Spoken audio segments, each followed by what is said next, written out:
ما يستاهنش الإنسان بشي حاجة، كل شيء راه صعيب غير لا سهل الله، وكل شيء سهل إذا سهل الله عز وجل.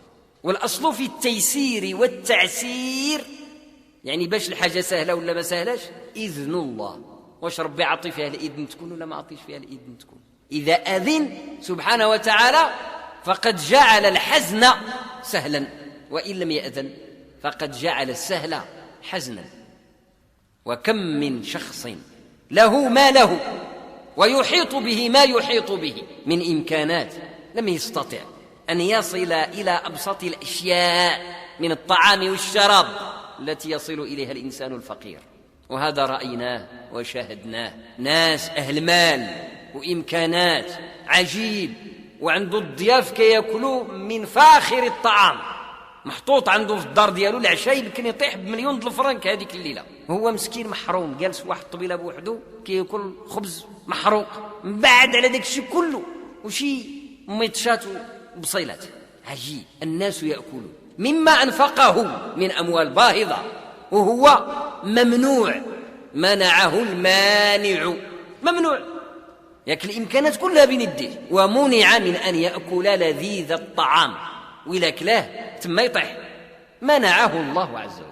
واطلق الإذن في ديك الليلة لأولئك الناس يأكلون، هذاك منعوه هذاك أعطاه. ولذلك لا مانع لما أعطى ولا معطي لما منع. من اللي تضيق عليك الدنيا تذكر بأن الدنيا ما محدودة شيء بهذا السقف، ما محدودة شيء بهذا السقف، وما محدودة شيء بفلان وعلان، وما محدودة شيء بمكناس ولا بالمغرب ولا بالكرة الأرضية. الدنيا واسعة. تخيل بأن فوقك آفاق وتصور داك الشيء، شوفوا بعينك وهو حقيقة واقع.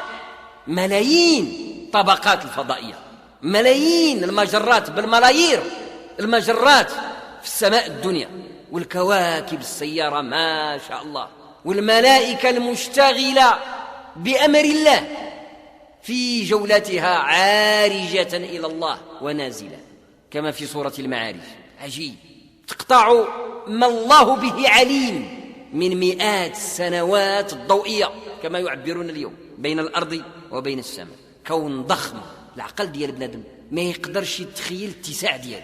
أنت يا ابن آدم راك نقطة هنا، حينما تطلب ربك ماذا يقع؟ تنفتح أبواب السماء، ما كيبقاش ديك الساعة السقف سد عليك ولا فلان الفلاني سد عليك ولا المدينة الفلانية مسدودة عليك، تنفتح لك أبواب السماء والروح كتطلع. كيحس الإنسان باتساع، سعة الأفق وراحة النفس حينما يستمطر ويستدر الرحمة الإلهية بالدعاء بالاستعانة.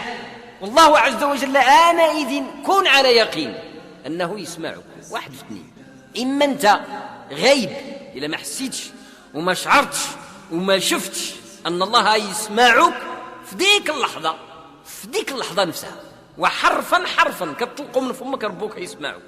إلا ما اعتقدتش هذا وما شفتوش بعين لم تبصره، واحد في اثنين، إما أنك غافل يعني راك ما عايش شيء مع الدعاء ديالك، راه لسانك كيطلب ولكن عقلك شوف في الراس سارح. طبعا ما غتشوف والو ديك الساعة، لأن العبادة حضور واستغراق قلبي مع الله عز وجل، توجه. هذا احتمال. حضر نفسك إذن مع الكلام اللي كتقول باش تكون عارف مع من كتكلم. راك مع رب الكون، راه هذا الشيء ماشي سهل. رب الكون مالك الكون الذي أعطاك نفسك. النفس هذا الشيء اللي كتطلع وتهبط من النفس أعطاه لك بالوحدة. هذا مالك الكون عز وجل.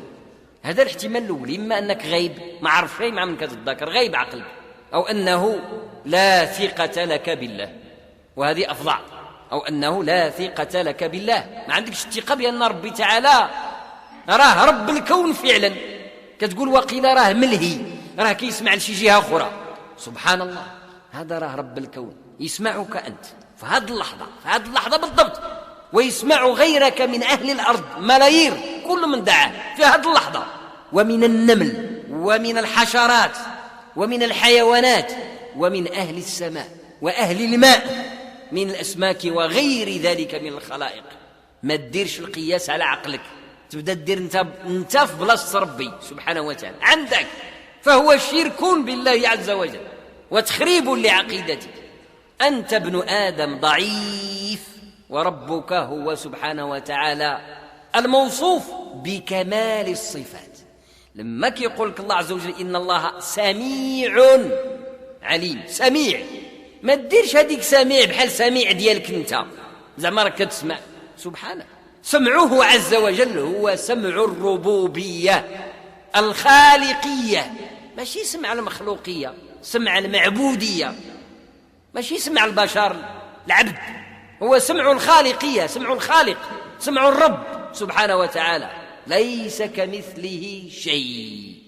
ما تخيل راسك انت سمعك كسمعه سبحانه وتعالى، بل من شأن الرب، معنى رب هو مرشي مالك، من شأنه أن تكون صفاته على قدره. إذا كان هو مرشي كل شيء وهو رب، فسمعه محيط بكل شيء أيضا، السمع دياله بحاله سبحانه وتعالى، سمعه على وزان قدره، هو رب كل شيء، فسمعه محيط بكل شيء، يسمع كل شيء في كل لحظة، وهو سبحانه وتعالى فوق الزمان وفوق المكان. فإذا حينما تستعين بالله، ما الأسرع من اللي كتجيك الحصلة وتوحل؟ شكون السريع؟ واش تعيط على اللي خصك تدوز له النمرة، شحال خصك باش تدوز له النمرة في الهاتف النقال؟ ونحن في أسرع عصر وصله الإنسان من حيث السرعة الإلكترونية وغيرها. وفوقاش غادي يجيك هذاك الإسعاف اللي غادي يسعفك، كل هذاك الإنسان اللي غادي يجيك؟ وفوقاش غادي يوصلوا الصوت ديالك اللي غادي يوصل له؟ قبل ذلك بمجرد ما تنطق بالعبارة طالبا سائلا ربك وصلت، ثم أجاب، ماشي غير وصلت وكان، وصلت وأجاب في البلاصة، كاين في القرآن. وإذا سألك عبادي عني فإني قريب أجيب دعوة الداعي إذا دعان. إذا غير طلب أجيب دعوة الداعي إذا دعان. إذا اش خصك دير؟ فليستجيبوا لي. قال شو هذا التعبير العجيب؟ وليؤمنوا بي لعلهم يرشدون. يعني فليستجيبوا، استجب لربك بالدعاء، طلب. قال وليؤمنوا بي، حقق الإيمان كامل بالله عز وجل، ماشي تطلبوا فيك الشك، يمكن يسقلك الخبر، يمكن ما يسقلك الخبر، وتطلب يمكن يجاوبك، يمكن ما يجاوبكش، يمكن ما يسالكش. إلهك إذن الذي تعتقده ناقص إذا كان هذا اعتقادك. والله عز وجل الذي هو رب الكون حقيقة له الكمال، ماشي هو هذا رب الكون اللي كتصور انت في بالك، له الكمال في الأسماء والصفات والفعال والقدرات سبحانه وتعالى. وإياك نستعين. وبعد ذلك لا يهمك كيف سيسخر لك الأمر، غادي يسخر لك الأمر من البشر أو من الحجر أو من الشجر، ستقضى مصلحتك وما تعرفها منين تجيك، ستقضى مصلحتك بالشكل الذي أراد وكما أراد. ومن يتق الله يجعل له مخرجا ويرزقه من حيث لا يحتسب. يجعل له مخرجا، وجعله ربي عز وجل نكيرة للدلالة على الإطلاق، يعني غادي يدير لك، ما قالش الطريق، لا طريق، يدير لك طريق، يعني طريق ما تسيق لها الخبر. يجعل له مخرجا، انت راك كتسناها من هذا الجهه، هي جات البارح انت مازال سقطها الخبر، جات من هذا الجهه. يجعل له مخرجا مما يعلم الإنسان أو مما لا يعلم، وقد لا يعلم إلى يوم القيامة. يبدأ الإنسان يتوهم، طلبت ربي في هذه الحاجة وما جاوبنيش، هو راه جاوبك وما سقطها الخبر، وقد تكتشفها فيما بعد. إمكان يطول بك الزمان وتعرف بلي راه ربي جاوبك، وهل جاوب غير ديك الساعة لم تبصره. وتراهم ينظرون إليك وهم لا يبصرون، ما تنبهتش ليها، ما أبصرتها، وإما أنك لن تعرفها ولن تكتشفها إلى يوم القيامة، وربما تشوفها. واليقين في الله هو اليقين في الله. ولو تبدلت الأرض غير الأرض، ولو انقلب ما يمكن أن ينقلب من أهل الأرض، راه رب الكون هو رب الكون.